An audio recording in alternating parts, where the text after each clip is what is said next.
morning. We are very pleased to be featuring the work of Audrey Tulimiero Welch this month. Audrey grew up in Livingston, New Jersey. She earned a BFA from the University of Delaware and an MFA from the Art Institute of Boston at Lesley University. Beginning in the early 2000s, she spent about 15 years living abroad, 5 years each in Indonesia, Thailand, and Australia. And after about 6 years in Tacoma, she is currently living and working in the San Francisco Bay Area. She has a very impressive resume, exhibiting her work for more than 30 years throughout the United States, Bangkok, Indonesia, Germany, Singapore, and Australia.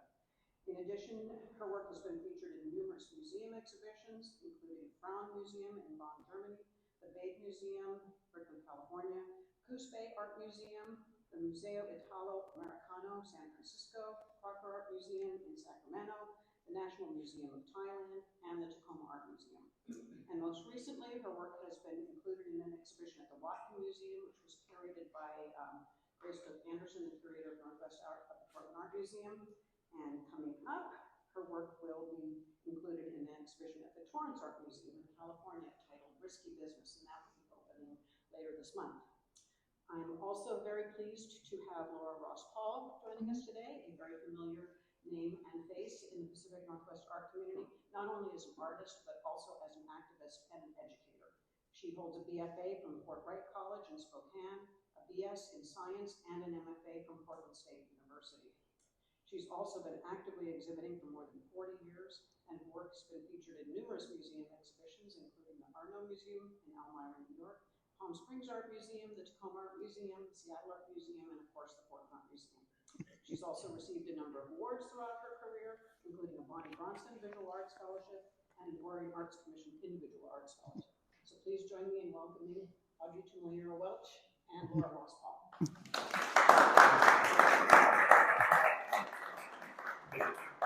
Thank you very much, Martha, and thank you, Athena, Katrina, and the team here at Russo Lee for putting together a great show. The installation is beautiful, and they are a dream team to work with, so thank you. And many thanks to Laura, who said yes when I asked her, even though any second now her daughter is having a baby. So really thrilled to have her here. Laura has been a mentor in many ways, starting when I was a very young artist and reaching out to Laura for some advice. So it's been really great to share this journey with Laura over the years, and now to have a chance to talk about it. And what better person than Laura Ross. So thank you, Laura. Oh, well, thank you, Audrey. I probably have to return the compliment because I will say in my artist life, it's really great having artist friends in other cities and art communities. And so when you come up with artist dilemma or, you know, all those things, it's nice to have somebody to call and say, well, what do you think about this? Or what, you know, look at this and tell me what you think. So Audrey and I have developed that kind of friendship over about 30 years, I think. Yeah, and it's always great when she's in town, and she always stays with us, and you know, that kind of thing. So it's wonderful to have her beautiful work here and let you see it. And I'm so excited because, as I'll mention later, this upcoming museum at the Torrance Museum in LA is about AI, and there's some real heavy hitters in it that I know, and I think this is a terrific opportunity, maybe last chance before she totally explodes on the national scene. Anyway, so first, before we get into talking about your beautiful paintings, I think that maybe we should find out a little bit about you personally. And now, when we first met, I just always called you Audrey Welch, but lately I know that Tulimiero is, did I say it right? I'm always saying it wrong, but it has a interesting story and your background and what that has to do with the materials you use. And I just wanted to sort of start there as a little introduction to you. Sure. So my maternal family is Sicilian, and it's not the Tulimiero. Tulimiero is my dad's, and he's from Naples. He'll always say he's Naples. northern Italian, but it's not very far. Okay. It's not far north. But the Sicilian part was a much stronger part growing up. My mom has 4 sisters, and we all lived near each other, and it was one of those very immigrant type situations where families stuck together, we did everything together, and it was about surviving as a group rather than individual.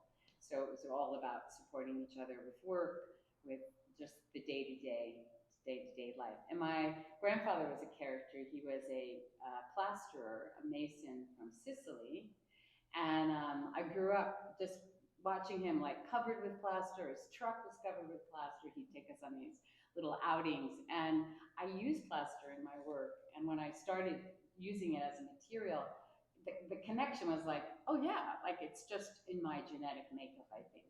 But I use plaster as a way, and we can talk about this, of concealing. It's like a skin, and it quiets down my surfaces. But underneath the plaster, there's a lot going on. So there's taping, there's masking, there's collage, there's photographic elements, and they get excavated through. So, so I'd say it was, I think now too, the impact of my more immigrant cultural upbringing is impacting some of the emotive quality in the work, the color choices in the work. And there's a couple paintings, like that one's titled My Aunties, and it's specifically related to one in particular aunt who's very loud, boisterous, and was a great sport to me when my mother died. So yeah, so I think it's that Italian culture of family gathering, food, loud, chaotic, that kind of energy and environment. It's playing out in the work, and there is a turbulence, and I think it started quite early in my upbringing. And I always think that we artists learn so much from craftspeople because of their dedication and their skill. I mean, it's a learned skill that you get better at as you grow. And so you weren't the first one in your family to switch over from using your hands for craft into art, right? You had a brother that kind of led the way. Yeah. So my brother Joseph, and this painting behind us is dedicated to Joey. So Joey was 3 years older than me, but one of those super creative people who, whatever he touched, like he made furniture, he wanted to learn how to do pottery, he built a potter's wheel. But as a young person, we would go on walks together, and I remember him stopping me and saying, look, look, look. He was always looking. Look at that bird. Look at that rock, sitting on a rock. And he'd ask me, do you feel it? The energy in the rock. Like he was just really just clued in, very creative. And I think he taught me 2 things: how to stop and look and to see. And I think that's what being an artist is really all about, is seeing. But also to be okay with silence, with just sitting and being, especially in nature. And that solitude is very helpful because, as we all know, as creatives, we are working 95% of the time by ourselves. So you've got to deal with solitude somehow. So Joey was very influential in sort of, I think, not so much just encouraging me, if you want to try to make it, try to do it. He died of AIDS in '91, and this painting it has a bit of a poem that he wrote when he was a couple days before he died, and I was with him, and it was called Live On Child. It was very, very meaningful. But just jumping a little, since we're talking about Joey, sometimes when you're working, you get really stuck on a piece. This was one of them, and I had put it aside, and it was by working on another piece, the memory of that poem, of him sitting in that hospital room writing that poem, just sort of flashed in my mind. So I went and got the poem, and I sat with it a while, and then I just picked up a marker and I literally wrote "Live On Child" and wrote some lines of the poem on the piece to kind of just engage back in it. And that's all it took. that's what got me back in the piece. So Well, speaking of Joy and that influence of going out in nature, one of the things we have in common is taking walks every day and being in nature and observing.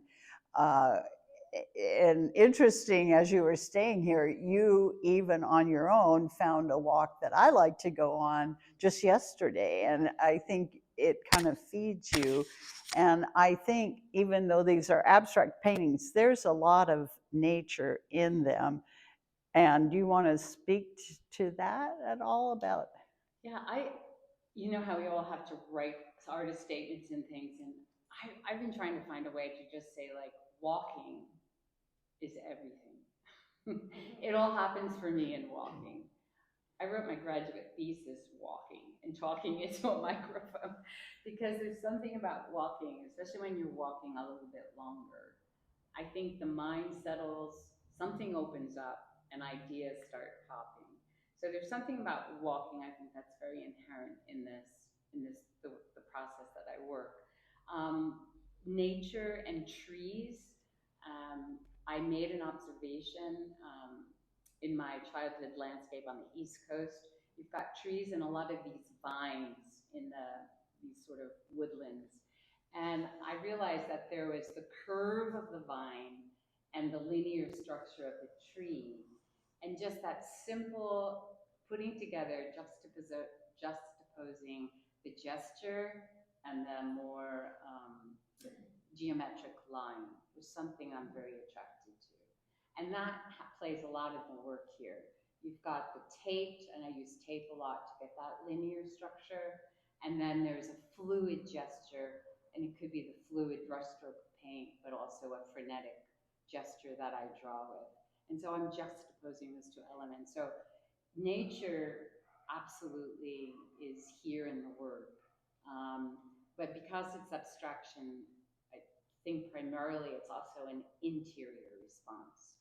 It's an emotive response to what I'm experiencing, feeling, and observing. Well, how about the pathways and the roadways? Because those are the things that take you places, and because of your travels, do you what about those things? Yeah. So the linear elements actually come from maps, and I look. It started happening in let's see, Chris. When did we first? In 2002, when we left for Indonesia, and growing up in New Jersey, I thought I would be born in New Jersey, die in New Jersey, and that would be it. And I'd be surrounded by my Italian family. And then I met this guy. But and life took me on a different tack. So when we lived in Indonesia, and then we lived in each location 5 years, I began to look at maps of where I lived as a way to assimilate myself in that place. Because place was important. Place was important growing up. It identified me. So I started looking at maps and realized not only did I like seeing where I was in the big picture of things, but I enjoyed the linear diagram of the maps. They were like drawings. So I would take these maps and I'd actually use the composition of the map in the work. So this is actually the map that I was looking at was a map of Damascus. Doesn't have anything really to do too much with the subject of this piece, but it's a map. I keep a big folder of maps that I'm interested in. And so I go through them, and if something reaches out. And sometimes the map is specific to a place that I'm trying to sort of conjure a memory of or a color of or something.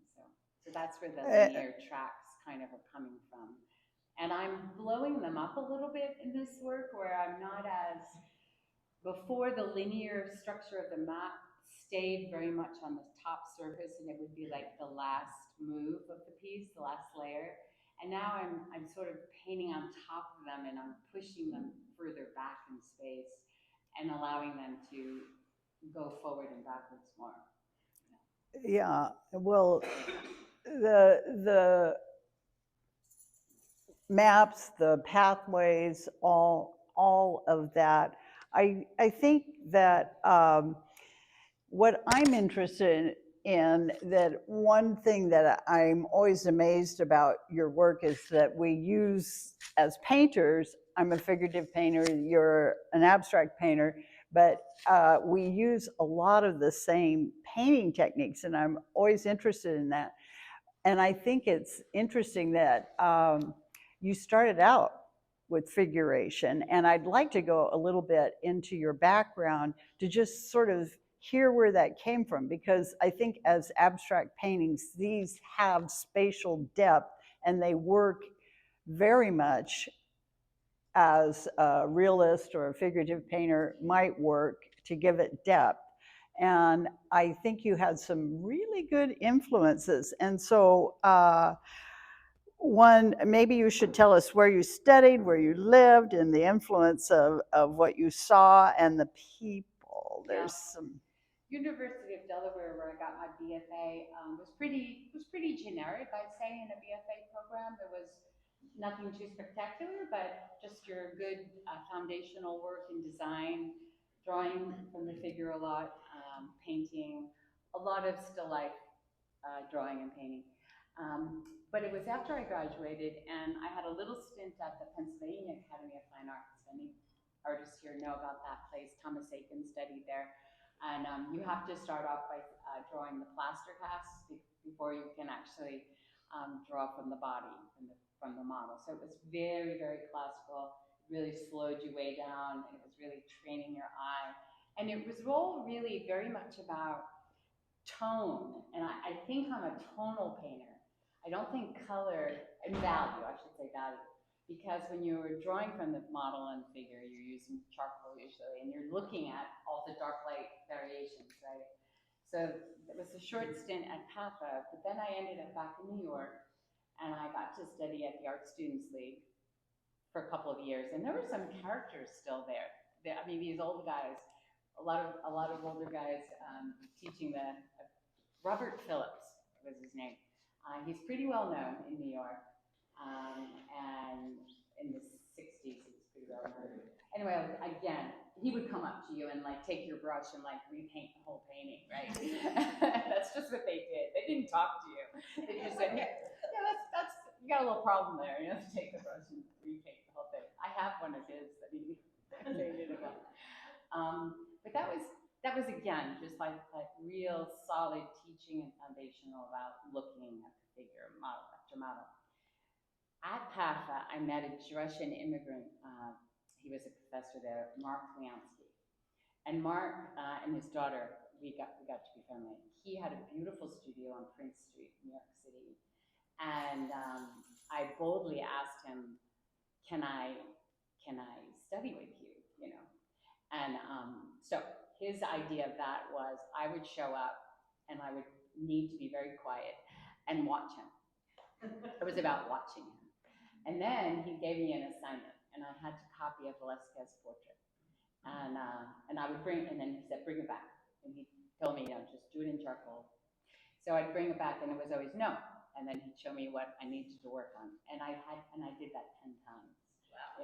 He was just like, but he took me to the Met a couple times, and we walked in, we paid our quarter, because you could pay a quarter then, and he took me to a Cezanne painting, and he wanted me to look at the color white of the tablecloth. And he was trying to show me that within white, there is a multitude of color. And we went and we looked at the Cezanne for quite a while, and we left. And I was hoping we were gonna look at other things, but that was it, that was the lesson. But I'm sharing this because it really opened my eyes. We looked a lot at the Renaissance painters, Piero della Francesco, Titian, Rubens. Those are really artists I continue to look at. Caravaggio, especially Caravaggio, for those sharp contrasts with the composition, those dynamic compositions. And I think more than landscape, this work may be more figurative informed, to be honest. I knew it. I think so. Well, you can't, that curve, if anybody who's done a lot of figure drawing and gesture drawing, that curve of the figure, right? And the head, the portrait. Sometimes I think I'm painting heads sometimes. I mean, not in a literal way, but there's something about the structure that's more figurative, I think, than landscape. Well, Except for maybe that piece. Feels more figurative. we have things to say about that later too. So But I hope that makes sense. well, I think it's a lead in to, I want to get into your figurative work, and because you're such a good storyteller, and I think this might lead to a good story, but the name of your show, Approaching the Still Point of Turbulence. First of all, Audrey, you have a great story about Still Point and how it relates to turbulence, but the one about the labyrinth and the still point, let's just start with that story and then lead it into the painting and the turbulence and how they go together. Yeah. Because they're kind of opposites. But are. you have a great story that how you explained it to me that I'd like everybody to hear. Okay, help me out if I forget. Well, okay. I think you know. Yeah. So over the years, there's that there's a labyrinth at this retreat center that every now and then I can visit. When we were traveling, I would try to always go back. I was instrumental actually in helping to build this labyrinth a long time ago. But it's on a beautiful property. It's outside, and the last time I was walking it, it was a bit of a turbulent time in my own life personally. There were some challenges going on, and it's one of those. It's based on the, if you've ever been to France, the Chartres Cathedral, the labyrinth on the floor. That design, it's based on that design. I think it's called like a 16th Circuit, or I forget. So what was interesting as I was walking it, I was thinking about that. There's a center stone. It's a beautiful stone in the center. I was thinking as I was turning and kind of moving along the labyrinth, and as you even got further away from the center, that the center stone was always in view. It was always present. It was always there. And the turning of the turns of the labyrinth could be a metaphor for the turning in our life, the turns in our life, the twisting, the unfamiliar endpoints we get to, but yet there's this center point, right? So in a sort of metaphorical way, it's about there's a place within that's solid, that's center, that stays like a ballast, and whatever you want to call that center, it's different for everybody, but that plays out in the work. I realize the structure I keep insisting on putting in the work, like these tape lines that move with and through the turbulence. That's the still point, is the structure, those pathways, those kind of the rigidity of those straight lines is like this insistence of a still point, something like a place of calm. And this piece at the end here is titled Approaching the Still Point of Turbulence. It was a piece that sort of evolved a bit more casually relaxed, but I wanted to eliminate some of the more complex surfaces that sometimes happen in the work. So for me, something happened in that piece where it quieted down and that yellow structure is very centered, and it reminded me of that walk in the labyrinth. Well, we should talk about the turbulence too, but this brings up for me listening to you. When you're working, do you have moments that are a little more quiet and thought out, maybe as you put the tape down, or I don't know what those moments are, versus moments that are more turbulent, perhaps that you're moving and paying attention to your music? Or tell us how you work. Just lead us through a work session.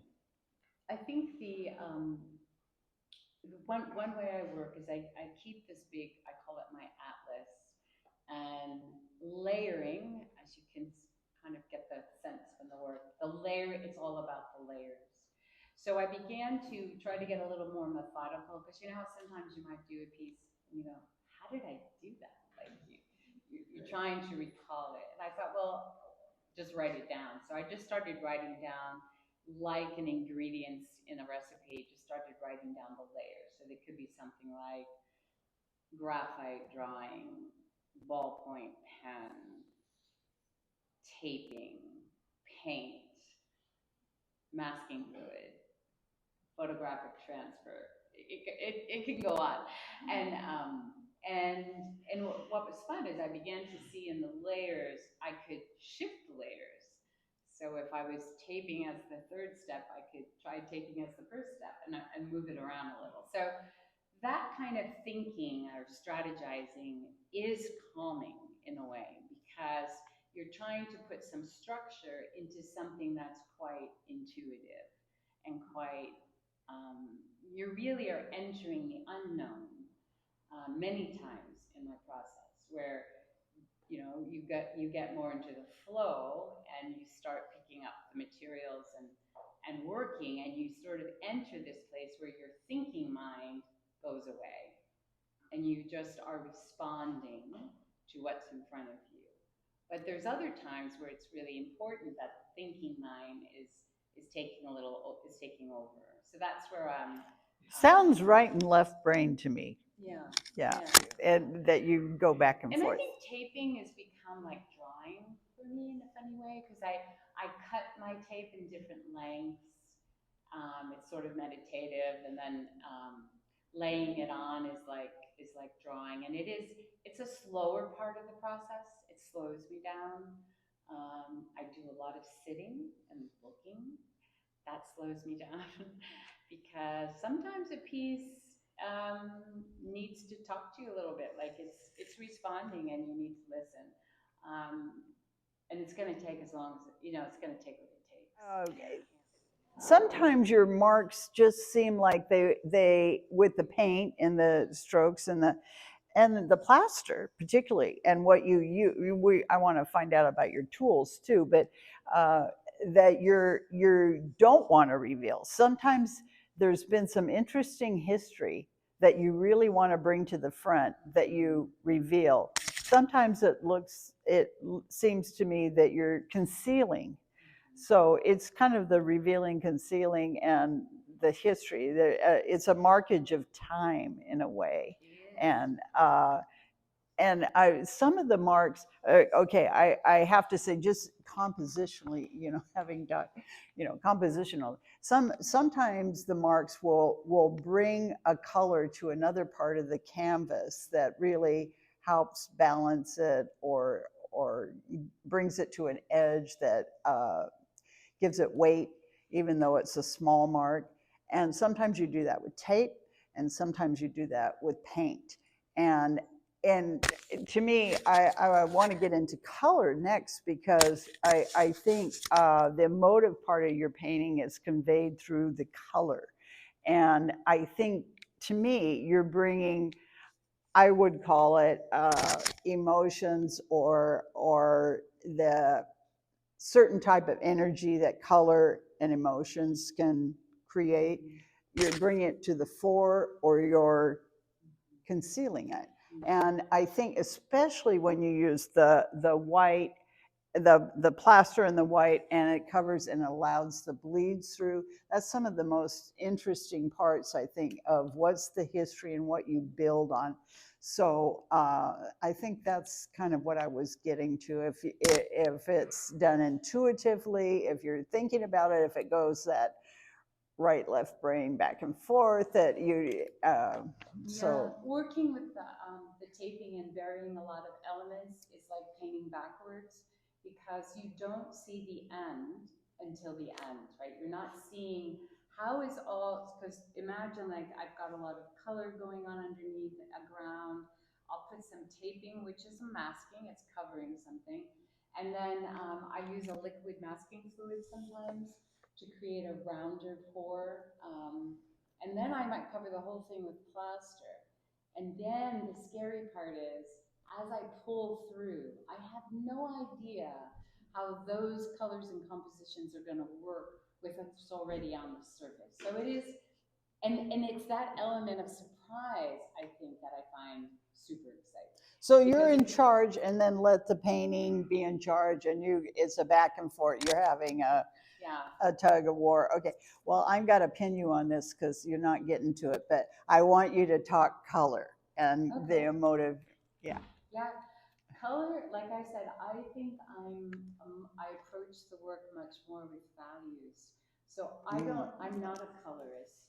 Naturally, I don't feel. And I feel color, I have to work a little harder with color. So what I do is I sort of have like a color little dictionary where I keep palettes of colors that I like. So oddly, this palette, which is like red, yellow, magenta, umber, comes from a rug, a photograph I saw of a rug. And I just love these colors. And so I just tape it in this book, right? We lived in Thailand. The monks wear an orange, beautiful saffron robe. That color became kind of embedded in my retina, and it showed up in my paintings a lot. So I'll photograph. There's a wall I saw in Australia that was a beautiful coral color that had grays and a dark umber, and that became a palette for a lot of paintings. And then once I find a palette, I like exploring it through a lot of paintings to see how I really want to work and what colors want to get accentuated. So that palette and that palette, it's the same palette in all of those paintings. You know, it's the same palette in that painting. It's just different elements get emphasized. So I don't think I'm a colorist by nature, and I think much more in balance.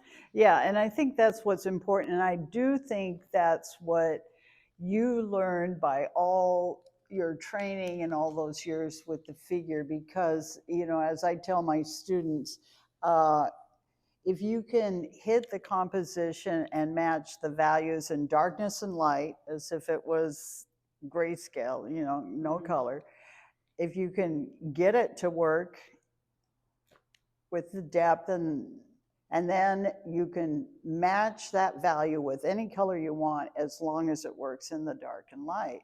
And that's what I find so interesting about your work, is it has that. It, you know, you take a photograph of it and it's still going to be a great composition if we reproduced it in black and white, you know, and then you give us these shots of color. And I think because maybe it's the monks, or maybe you've lived in places where they're not afraid of color and they just shout it out, but you're not afraid to shout it out, I think, because really the plaster has a subdued, subtle, and so it is, to me, speaks of somebody that's well-traveled in both emotionally, life experience, and different parts of your geography, in that maybe if you stayed in one place and hadn't had those things, you'd embrace just sort of the more somber tones, but you allow the shout in there, which kind of really, I think, jazzes them and gives it an edge. Is there a particular period that you tend to look to your, when you said a rug, that says to me, because rugs have ancient history in them, and it talks from cultures from way back to currently. And, you know, I know that right now we're used to seeing our color through screens, and so we get a lot of bright color. But where do your colors come from? Yeah, as I showed, you know, I do look at things all around me, but I go back to Giotto. There's a pink. I call that pink Giotto's pink. There's a pink he uses that, I just love it, yeah.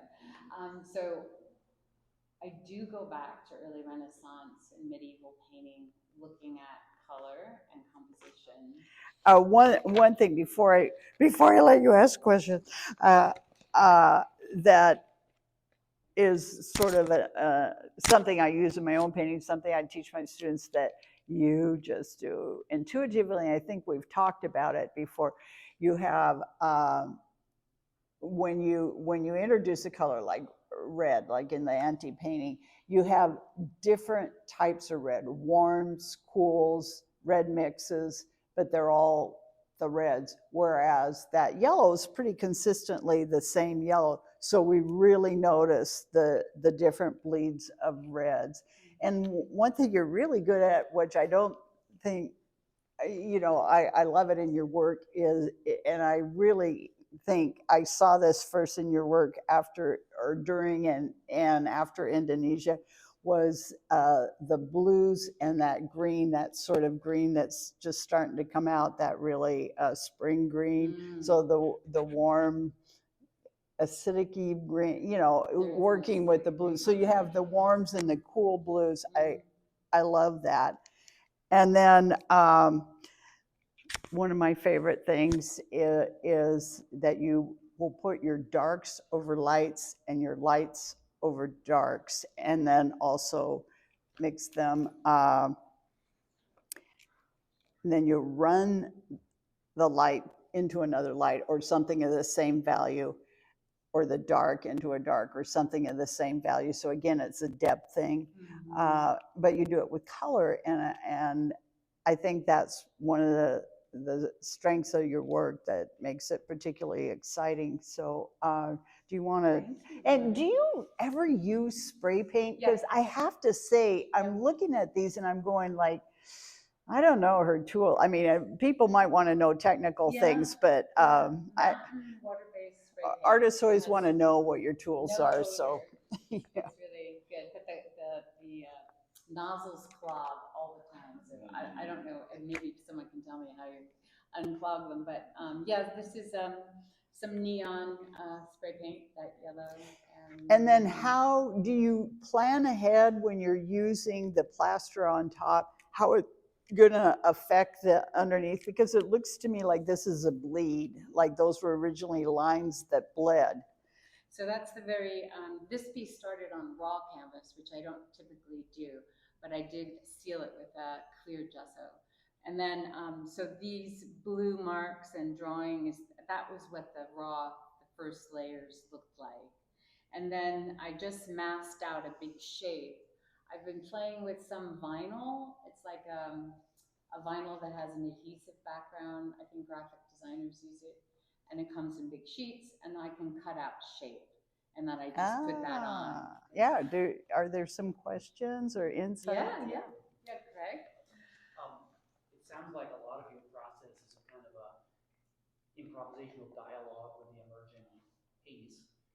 To what extent, or what is your process of planning and sketching? So that's a great question, thanks. One of my favorite painters is Charlene Von Hell. She's a New York-based painter, and I was looking at a show she had recently, and she does these very large canvases, but she had a wall of these smaller pieces. And then I heard her talking, and she said they were like her studies. They were like her sketches, and she just had them laying around. And I thought, for this show, I'm going to do the same thing. So I ordered these 16 by 20s, and I had a big stack of them. And what I tried to do is, when I had an idea, when I wanted to experiment with some new markers or a line, or experiment with different color combinations, it's like, just get it down on a small piece and just let it, and be okay with that. You can do a fast painting. I need to keep telling myself, you can do a fast painting. Every painting doesn't have to have the labor that, I don't know, is ingrained in me. There's something about labor, like there has to be months of sweat and labor for something to be valuable. And then the bigger it is, the more valuable it is. So I think those are really good things to challenge, right? A more intimate piece can be just as dynamic in scale and power than a large piece, right? So anyway, so those became like my sketches of trying out new things and maybe exploring some things that might trigger where I want to go next. Yeah, I'm thinking about, I know Audrey pretty well, and I know that you have this pretty formal process, series of things that you do. I don't mean formulaic in that. I just mean that you have a series of moves that you know you can rely on, and, you know, very well. And I'm just wondering, at what point in that series of moves that you're likely to make, the conversation with the painting changes? And that time, because when it becomes more subjective than I'm doing this and then I'm going to do this. Does that make sense? And we talk about this a lot. When does it become that the meaning of the painting becomes so clear enough to you that you say, oh, I have to make this move differently because now it's about my brother, or now it's about the forest, or whatever. And it's about the conversation. I don't know how to say exactly what my question is, but are you cognizant of those moments when you are willing to subvert your own process because suddenly the meaning is more important than the process? There's definitely times where a piece has to get completely destroyed, changed, but that's more process. And like when I realized that that piece was about this particular aunt in that moment at the Uber when she was telling him that he had to drive super careful because he was driving her niece, that memory of that kind of love, you know, that kind of care, I knew that magenta had to be just kind of poured on in a way that had to be really central and present. And it does lay pretty, you know, on the surface. It doesn't move so much back. But so I think, yes, I do think sometimes when the subject of the piece becomes clear, that it does dictate the moves more. And you do have to abandon, so many times you do have to abandon what you thought was a great idea. Yeah. And you try it, and then you realize, oh no, like many, many times I pull all the tape and the masking fluid and the vinyl, and I look at it and I'm like, ooh, yeah, no, like it's not, you know, it has a journey to go yet, you know. So, and I think those subjects, the meaning of the work, maybe some of you relate to this, that it sometimes it evolves after or right towards the end of something. And it's when you're sitting back and looking at it and going, oh. Yeah, that's the moment, right? Almost like epiphany where you say, now I get it. And sometimes how one relates to the other one. Like I love when something is having a conversation. Like I really, in the studio, I had that one next to that one, and they're like opposite sisters, right? They're like the two most opposite people you can meet. And there they are trying to have a relationship, you know? And I think I'm getting bolder about letting those two be. Because rather than trying to let everything be this, right? Or everything be that. So, because I think there's those different parts of my practice that I want to be expressed. Yeah. Does that make sense? Well, you got a lot of stories.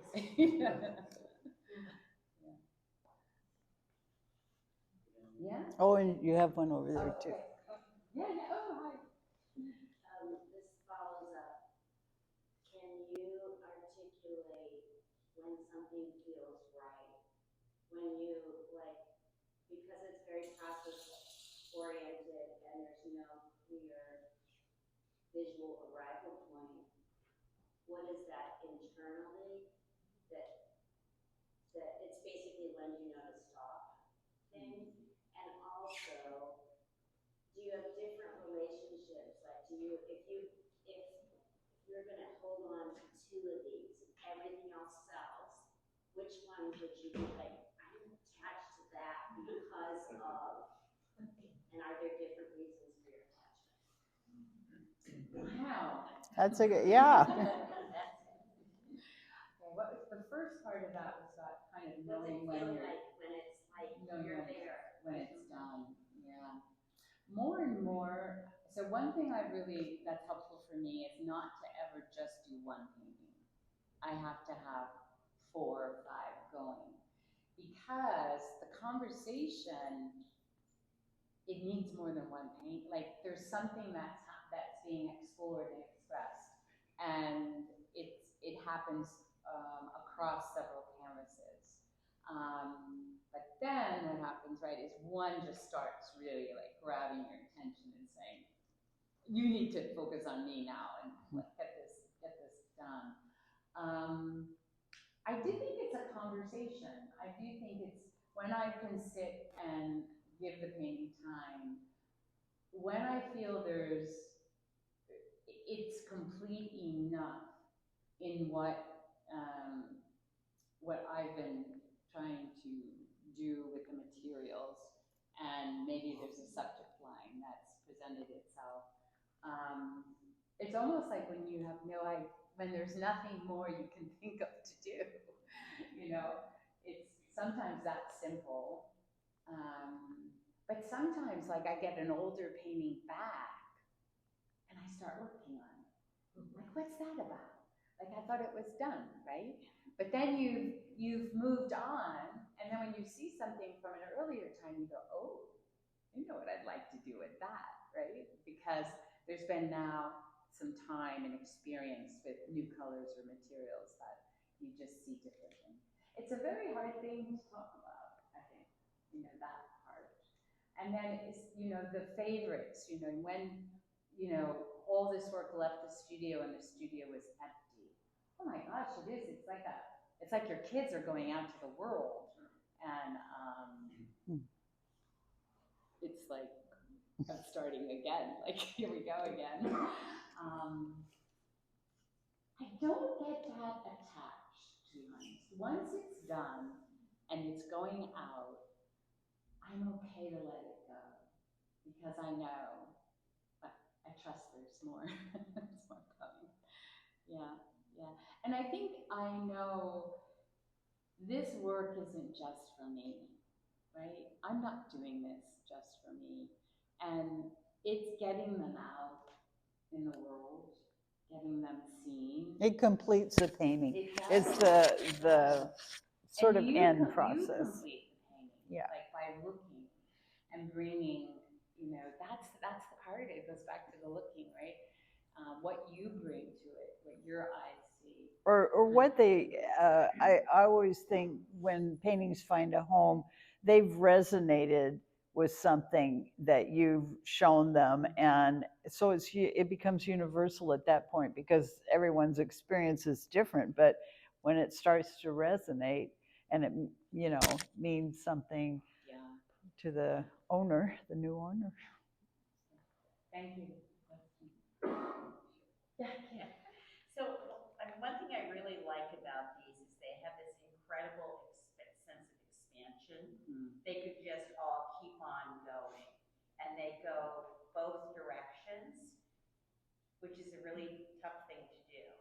And when you look at them first, you think, oh, they're broken. But then the more you look at them, you realize they're just they're showing you part of this energetic web. And so I know you've touched on the concept of labyrinths and how those work in Still Point.